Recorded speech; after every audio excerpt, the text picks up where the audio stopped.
Okay, Hello. we're live. I was going to say good morning, Christina, but it's not quite your morning. It's actually late afternoon Oh, your time, right?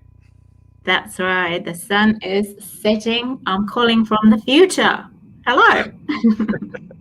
And for me, it's morning. I am calling in from Vienna, Austria, and I tend to think that we will have an audience that will be a bit of a mixed. Because it's too early for North America. It's good time for Asia. We don't Yeah. know if it's a good time for Europe, especially in summer on a Friday morning, but we will find out, right? Yes. Okay. Yeah. Then I would say maybe without further ado, if we can go ahead and get started. Christina, maybe if I can go ahead and give you the stage. Oh, thank you, Mike. Well, hello everyone. I am so thrilled to welcome you to our LinkedIn Live. It is my first LinkedIn Live, so please be gentle. My co-host today is Mike, and Mike is a bit of an expert in broadcasting and LinkedIn Lives. So we're definitely going to need his expertise and keeping us on the right track for today. I'll Mike, do my did you want to best. say a few words? Yeah, sure.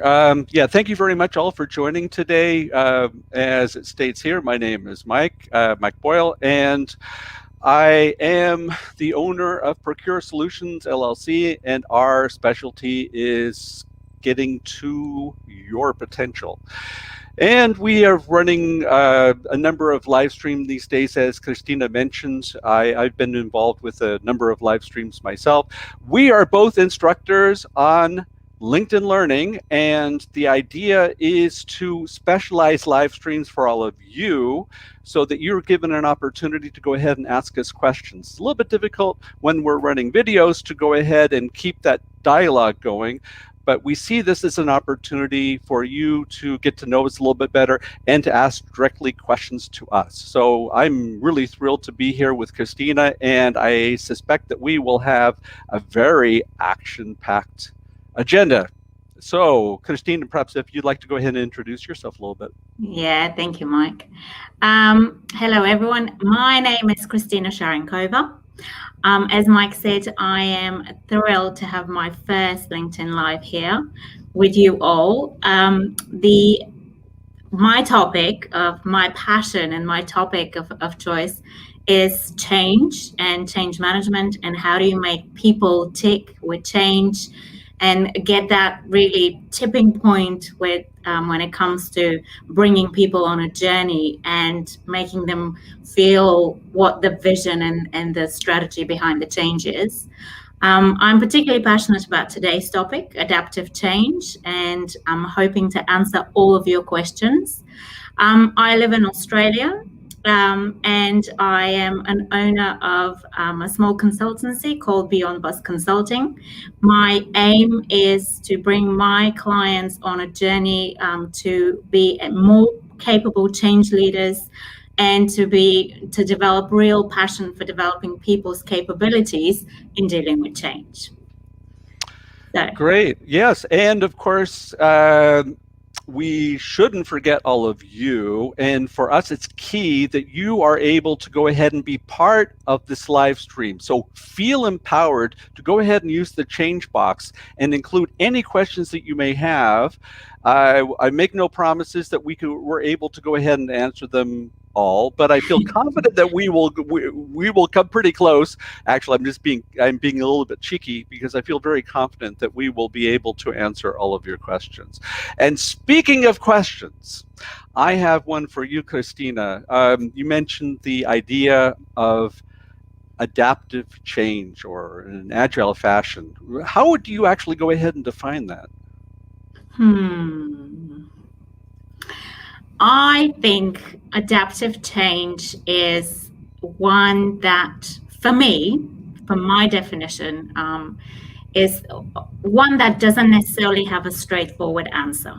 You know, something that is kind of like a blue sky thinking. We've identified an opportunity, we've identified a scenario where we want to see a business grow into, or people move into a specific mindset, but we don't necessarily have all the steps of how to get there. So we go on a journey of discovery. So that's my definition, Mike. Back at Okay. you. Uh, you mentioned a couple of different points that I thought were very interesting. By nature, we're talking about always some sort of transformation from a current state to a future state. That's And the fact is, we don't know what's actually going to take place in the future. So we can only be based upon the information that we have now. And mm. that discovery that you're talking about has to be part of every change. So what makes it different than maybe a planned change? Yeah, I think when we talk about a planned or a technical change, where the steps are really clear of how to get there. For example, we want to implement a new ERP system or a new CRM system. I think the steps can be really clear how to get to that outcome. When we're talking about, for example, a culture transformation, or we're talking about defining new ways of working, we don't necessarily have the end result. We need to go on a bit of a discovery, on a bit of experimentation to get to that end outcome. And as we're discovering, as we're going through the different cycles, we gain more information, we gain more insights, and we include all of that within the adaptive change journey. Every time we talk about change and we're talking about risk management for the most part, because it's those things that we don't know. And Mm. I always like to go ahead and bring in that quote from Donald Rumsfeld where he talks about the known knowns, and then he gets to the end of his soliloquy and talks about these unknown unknowns. Now, change by nature is looking at it at different levels. We have our personal change, but I think we're concentrating primarily on organizational change. How do you see those agile or those adaptive components fitting into a larger structure where they do need to go ahead and define what their missions are and how they're going to achieve it through their strategy? How do these two parts come together? I think agile is a type of mindset. I don't necessarily feel that agile and adaptive are one and the same thing. For me personally, agile could be a project management approach where you sort of going through different cycles and engaging different people into the problem solution and feeding those into the discovery journey. But I wouldn't necessarily say that agile and adaptive are one and the same thing. I think agile is an integral part of the journey of how you get there. And I think we really need to adopt and change our mindset when it comes to utilizing the agile methodology of how we are adapting to new ways. But, I guess one of the aspects is there are lots of schools of thought that talk about agile change and adaptive change. And I think it can be really misleading for people. Yes, I can very well see that because we're talking about things that from different perspectives. And I think this would be a great opportunity to go ahead and ask all of you what would be your definition of adaptive change, because I think that Christina's going to have her opinion. I might have the same opinion or maybe not. I'm not quite sure yet. But I think it would be very interesting to hear your opinion. So please feel free to go ahead and put in your comments within the chat box to let us know what is your thought on the subject. Maybe, Christina, if you can talk a little bit about your entry into this concept of adaptive change, because there had to have been some sort of trigger, might not necessarily be that overt, but I suspect there's probably some moment in time where you said, that's it, that's for me. Maybe you could talk a little bit about that. Yeah, I kind of have been on a change journey for quite some time. Most of my career has been in the change realm, but it started very much in the technical side, where steps are well defined, changes are well defined. And I think when it came to later in my career, when I encountered on a um, culture change journey and ways of working journey that didn't necessarily have all the steps defined.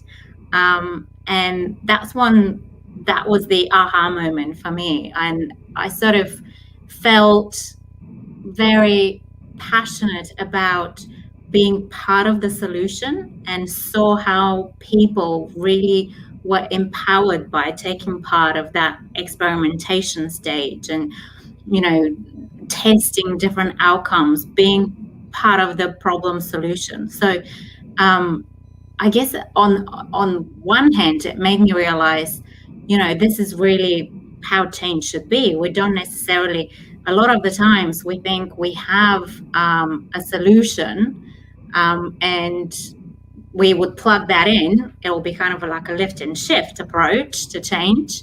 And I think a lot of companies look for that when they come to change practitioners, or whether they come to big consultancies and they kind of go, oh, have you done the CRM implementation, transformation? Have you done an employee experience transformation? Oh, can we do the same approach? But it really, all changes are very much unique, and they very much depend not only on the particular circumstances, but on the culture of the organization. If the people of an organization are open to change and open to trying and testing new things, then your job is much easier. If, however, the culture in the company is not so open, then people tend to have a much more difficult time, not only on the project side, but also on the people implementation side, and bringing people along on that journey.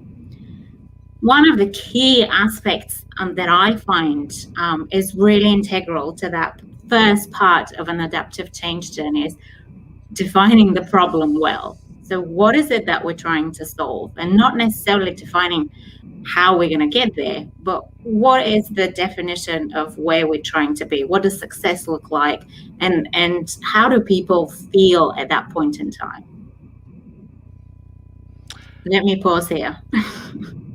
Yeah, that's fine. Good. I I tried to work out the cadence. I'm very appreciative that we have some comments that have come through in our chat box, and I'd like to go ahead and start with one that Awesome. came from Amit, where he asked for the definition. How do we define change? So perhaps if you want to give that a stab, I'd be more than happy to give it my opinion as well. I think it's a great question. Thank you, Amit, for asking that. So what is change? Why are we here, and what are we talking about? If we have a defined existing state of now, and then we have a defined future state, I guess change is that transition journey. How do we move from a definition of now to a definition in the future that we'd like to see ourselves in? And as Mike was saying, it could be a personal journey, it could be a organizational journey. And most of the time when we talk about change management, we're talking about change management within the business organizational sense. So I hope that answers the question. And I'm afraid that I cannot differentiate from your definition, because I think that you really did call it. Maybe one additional element that, looking from my perspective, I teach a course on program management here on LinkedIn Learning, and so for me, it's all about moving from that from that current state to the future state, as you mentioned, and the actual job of a project manager or a program manager, or I would even go ahead and say a portfolio manager, a project portfolio manager, is being that transformation master. And there was another comment that Amit came up with, and he called it transcendences, which I really like. And so thank you very much for sharing that. And so it's very important from my perspective to understand that that is your job. You are responsible for making that change from the current state to the future state. And so you have to be totally immersed in various elements like your stakeholders and making sure that you understand who is going to be affected, how are they going to react to it. But I mean, now I'm going into the minutia. That was certainly not the intention. We have some other questions I'd like to go ahead and highlight here. This one is coming from, it's more of a comment from Tanya. I love the idea of adaptive change being complemented with an appreciative inquiry.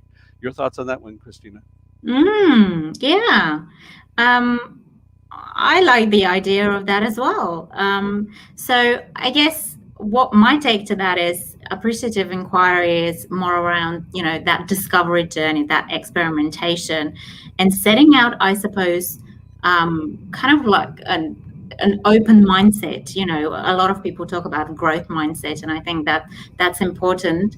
But also opening up to possibilities of what different solutions maybe, being a bit more creative about that side of the experimentation, almost taking like a scientific approach of, for example, with the situation at the moment where there's a global crisis and we're all trying to understand what are the next steps, and we didn't have a vaccine up until a few months ago.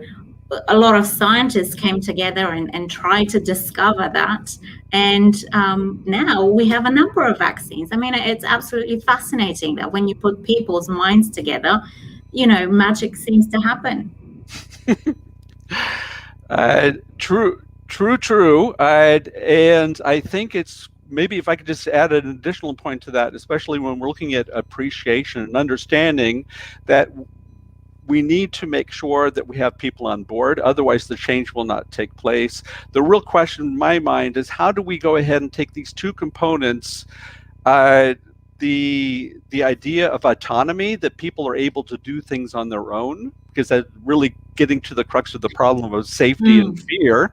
And then the other component is mastery, that they are allowed the opportunity to see how they're able to go ahead and progress. Because it's one thing, again, I'm looking at it primarily from a project or a portfolio perspective. It's one thing to go ahead and initiate the change, but it has to stick when you're done. So how do you go ahead and create the framework which enables all of the key stakeholders to go ahead and take that of what you deployed, and they run with it after your project or your program is finished? Yeah. Very important from my perspective.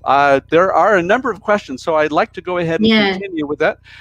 Sorry, one comment coming from Craig. Completely agree. Change in the workplace culture, recruitment, retention requires an adaptive approach. And I don't think that either of the panelists today would disagree with that comment. That's so let's right. go ahead and move on to another statement from a LinkedIn user. Adaptive change is more of trying to look at the iterative change implementation by taking into account the people side of solving pain points. Perhaps you have any thoughts on that one, Christina? Yeah, I think that's spot on. When we're talking about change management within the organizational point of view, where it's the people journey, right? And taking people on from understanding to buy-in to really being sold into what the outcomes and what the benefits of that change transformations are. Let me just continue with reading the common feedbacks for various human behavior changes need to be implemented in a business transformation / transition program. Yeah, that's right. So I guess human behavior is one of those aspects that it's on one hand really difficult to change because we're so used to doing things in certain ways and we just like the ways that we do things. But at the same time, I find that people, or rather executives, sometimes undermine how open their teams would be towards trying something new, right? So I think organizations sometimes tend to be a little bit more skeptical about how change would go. And then you sort of reach out to the broader community and you get that pulse check, and people are a lot more open to trying new things. What do you think, Mike? Yeah, there's always this fear of making sure that you got it right in the advantage, of course, of taking in an agile or adaptive approach. We could disagree about the combination of the two, but we cannot go ahead and define these in stone. So how do we go ahead and ensure that we try to minimize the risk as much as possible, and make sure that we were able to go ahead and learn from the experience? I think one of the biggest problems I've always noticed within corporations is, on the one side, they they say that they're trying to avoid risk all the time because they want to make sure that they're able to go ahead and manage things. But then they Yeah. make decisions that are full of risk because they try to plan in such a long period of time where nobody can actually know what's going to take place. And so for Mm. me, the key advantage of taking more of an adaptive approach is that we know what we know, and we only concentrate on those things that we can do, and we leave the rest to the side. So we might have big plans, but we have a whole slew of small plans that are taking us to that big plan, and the big plan can look much different depending upon what we find out on the small plans. I don't Yeah, know if that that's one was able to follow. That was kind of around the corner here. But I love the fact that you brought risk into this discussion, because a lot of the time when we're talking about change is about, the amount of risk that we would be comfortable with tolerating or accepting when it comes to organizations, and the risk that they're willing to take on. I mean, I've worked in insurance, and I know they are very sort of risk adverse, and financial institutions. Um, but also from a program management, project management perspective, risk is one of those daily things that we need to have well defined. And as we're talking through the different experiments or through the different inquiries and the journey that we're embarking on, we have to keep a really close eye on the risks. And we do have to make decisions whether that's a level of risk that we're all comfortable with taking, or whether that's going a bit too far. And I'd like to go ahead and add something to that, this cultural element, because it's always very interesting for me, because as perhaps you might have guessed, most of you I suspect, that I do not have an Austrian accent. I live here in Austria, but I'm originally from the United States. So that means that I have a different cultural aspect to these types of topics in comparison to my current country people. And so it's quite interesting when you talk to somebody here, especially in Central Europe, about risk. Risk is Mm. bad because risk is something that you're to avoid. Whereas I come from a culture, and I tend to think that Christina is, for you, you've run across a similar situation. I come from a culture where we embrace risk because we it's an opportunity. It's not always a threat. Your thoughts on that one? Mm. I think it depends very much on the industry, Mike. I think a lot of, like I was talking about, financial institutions and services. Unfortunately, or fortunately, in Australia, we have a very strong compliance towards financial services, and they do have to be very risk conscious. A lot of I see the progress that is made in other countries around technology and innovation. It's very inspiring, but I also feel like those industries do prosper more in certain countries or in certain cultures. Like, for example, we know the States is just great for bringing new technology and innovation. And just look at, the technological journey that we have been on for the last 10 years. Well, forget the last 10 years, for the last year that COVID has been in place.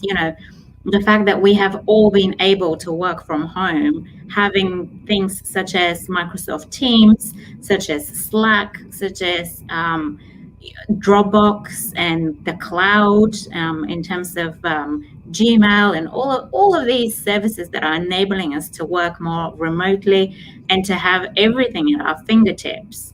It's just an amazing journey, I think, that we have all been on. And with that, I think one of my favorite adaptive change examples is the change journey that Dropbox has been. I'm not sure whether you guys have heard, but Dropbox is one of the big players out there for cloud storage. And what they have done is, during last year, they closed all of their offices and they said, we're permanently closed. And in fact, we are going to make a strategic decision. We're calling it virtual first, and we're empowering people to work from anywhere they'd like to work. Now, what that's done is that people very quickly got used to working from home or working from, cafes, different office environments, and so on that they were able to get into. And what Dropbox announced, I think, a couple of days ago, is that they're reopening the offices, but they're not reopening them as office structures. They're calling them now studios. And what they're going to do in these studios is use them solely for collaboration and solely for getting people to meet each other. There will be no desks. There will be no computers. It's more structured like cafes. And what they're saying is we're not actually inviting people to come and work back in the office. We're inviting them to connect with peers and with colleagues, but they are free to go and work whatever they want to go and work. And in fact, they have conducted a study saying people are actually a lot more productive working from a different environment than working in the office. But we do realize that people still seek that connection and that wanting to speak to people face to face. So we're going to facilitate that. But on one hand, they're completely changing this real estate scenario for organizations and how organizations work, right? That we all have to commute to a central office location and we all have to co-locate and work together. And the last year has proven that that's not the case. And it's been quite a challenge, I think, for some people, completely understanding that a lot of people have felt maybe isolated or in some cases needing, contact. But on the other hand, it has enabled us to just be a lot more dispersed and not necessarily congregating, not necessarily, having travel expenses and contributing to carbon emissions, and so many positives on that journey. Anyway, as you can tell, I'm very passionate about that one, Mike. And well, that's good. And please don't lose that passion, because we have a number of questions that I want to make sure that we get through as many as possible. So I'm going to be the taskmaster right now. We're going to perform a sprint, and I'm going to go ahead and run through these questions. So we're going to start with Melanie, who obviously is referring to something that came out of one of your courses, Christina. Perhaps if you can go ahead and address that the cycle, what you say that we achieve our change that we want. Does that ring a bell? Hello, hello from Australia.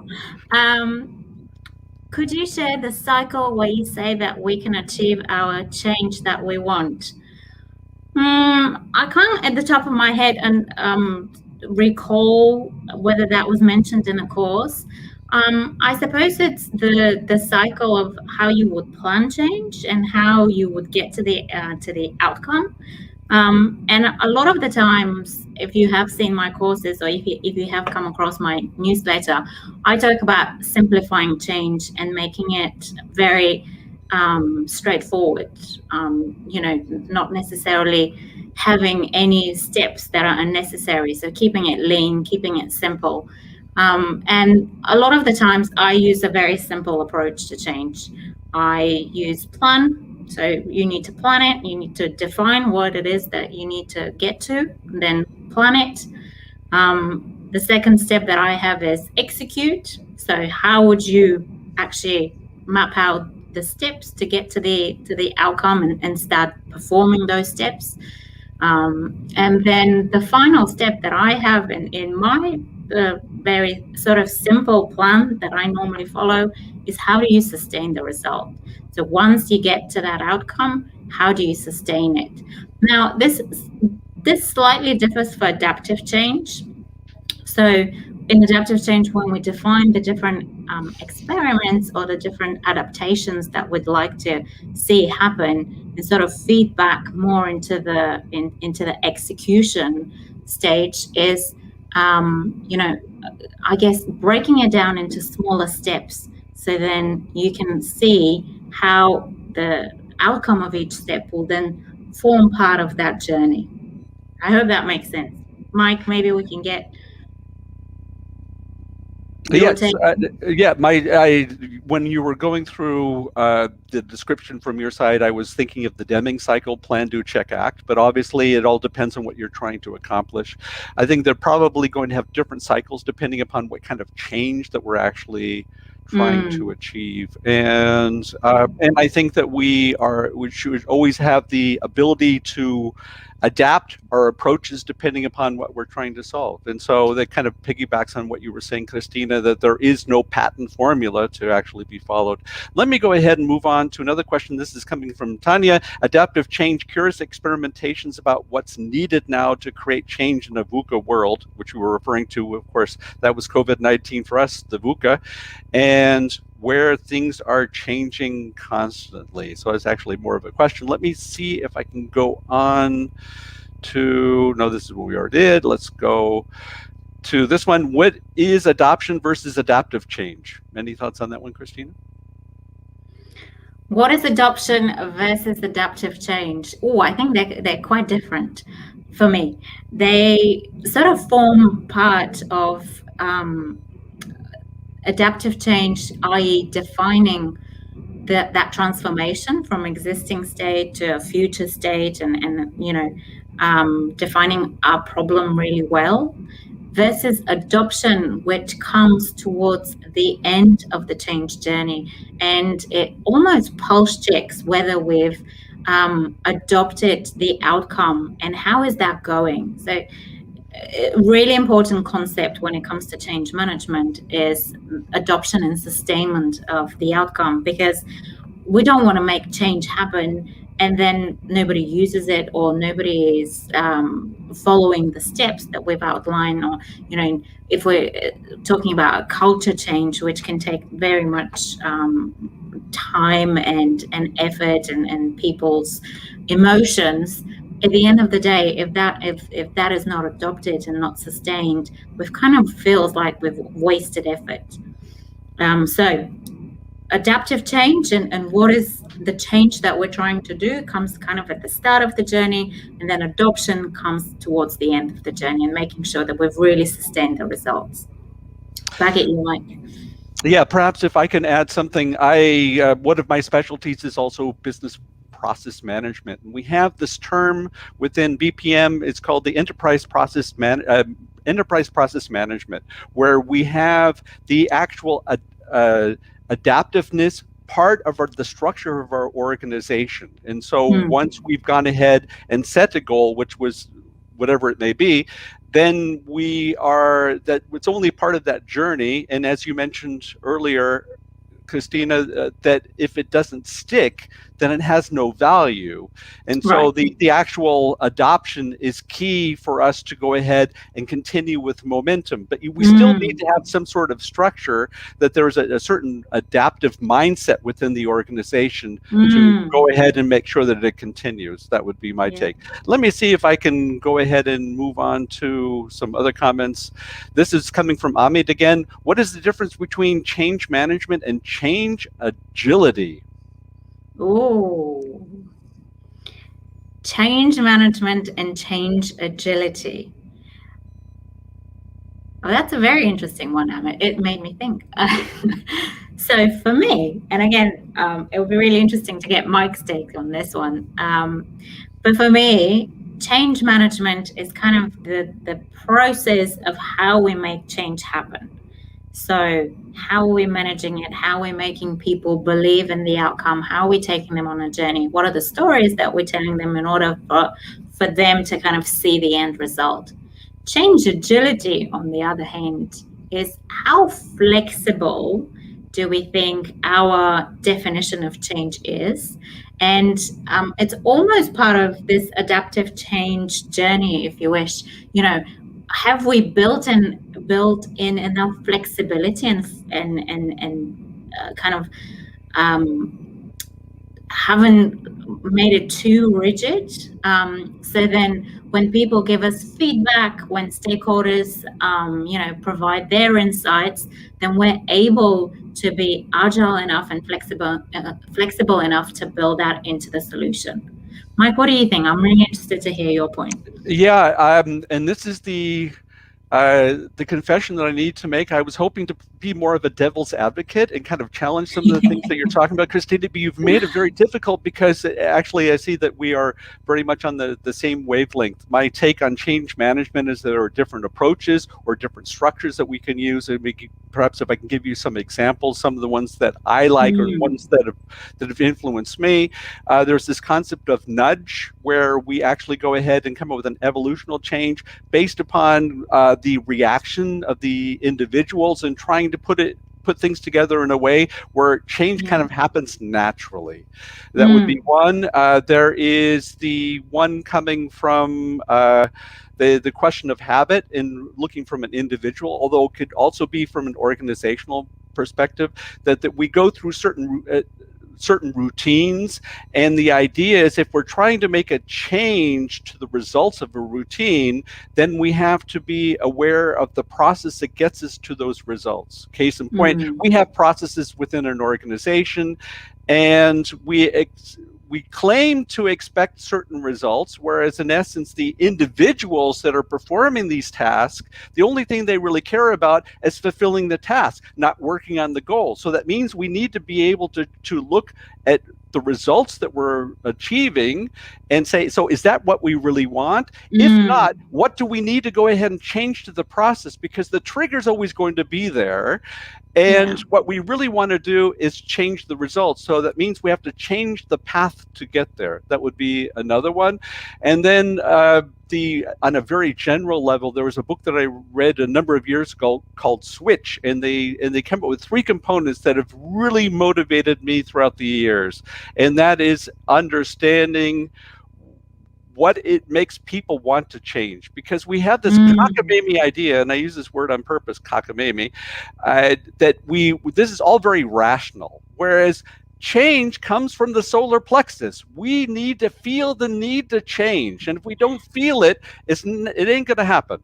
The second one, and this is directly related to project management or within that realm, very often we'll run projects, but people don't know what we're trying to achieve. Now, this might sound really funny, but unfortunately, throughout my entire career, that has been the norm and not the exception. So make sure that all of your stakeholders understand where are we trying to get to. So they have to feel it, they have to understand where we're trying to go. And the key component for me is that people have to imagine themselves after the change has taken place. In other words, if you're not able to see yourself in a world post-change where you can flourish, then you're never going to get people motivated. So figure out ways to get people to imagine that world after the change. And here, I think, and I'll get off my soapbox here real soon, I promise you. Here, the key is this adaptive change, because this does not happen in a big bang, which a lot of companies think of is the way that we actually approach it. It actually works on a much more evolutionary approach. So I go back to Christina, to what you were talking about in that path, which was really spot on. We need to allow people to work their way into it, and that takes time. And they need to be able to experiment, and they need to feel that safety in going ahead and following that path. And now I promise to get off and you're going to regret that you ever asked me the question for my opinion, but in any case, that would be my take on it. Let's see. Let me quickly build on that while you're looking at the next question. Yeah. Okay, good. Good deal. I just wanted to add, I think points are spot on. One of the things that we probably forget to do, or people just get into the habit of doing that, is, having conversations and having feedback, but kind of not necessarily listening. So I think it's really key to have an open mind when you're having those feedback sessions and when you're having conversations with stakeholders, and actually listen in to their concerns. And when people feel heard and people feel like the feedback that they're providing is going somewhere, I think they open up and they provide an insight into their world and into their challenges and their concerns about how the change is going, which then you can really take on board. A lot of the times we listen in and we think we have the answer, and we give that answer straight away, and it sometimes it scares people away. So anyway, I just wanted to mention that. Let's go back to the questions. And I agree wholeheartedly. We have some general questions that have come through, and these are Mm-hmm. tied to Perfect. how do they have access to our courses, which of course we do not want to keep as a secret. There was a question tied to the book that I quoted, tied to, with Switch, and so we do not leave this live stream where you depart as empty-handed. So we are going to go ahead in the show notes to supply you with all of this information tied to our courses. Christina has a whole slew of different courses. I'm a little bit more on the modest side, working with program management, but that's fine. I overcompensate on being very verbose. That would be one. The second one is I put together a few slides tied to different approaches to change Yeah, management that I would love to go ahead and share with you. So I will ensure that that information is also included, and that will indeed include the name of the book, the authors coming from Switch. And I'm sure that Christina, you and I can come up with a couple other additional goodies that we can go ahead and supply our audience. And so, yeah, I was that going to will. say I am thinking as we're talking, I'm thinking of books and I'm thinking of articles. So for sure, we'll drop a few of those links in the chat box, and you guys can have a look at those. Also, we'll drop the links to our courses, so you can have a look at the mine are primarily based on change management. But stay tuned. I've got 2 more courses coming this year, and there will be more in the business analysis / problem solving realm. Okay, well then I'm looking forward to that. I think that as far as the general questions are concerned, we've more or less reached an end. Please feel free to reach out to both of us if you, as is always the case, at least with me. 5 minutes later, oh, there's a question I wanted to ask, but I'm too late. We want you to know that you're never too late in asking these questions. Please feel free to go ahead and reach out to That's right. Christina and myself, because one of the reasons why we put together these courses is because we love to help people.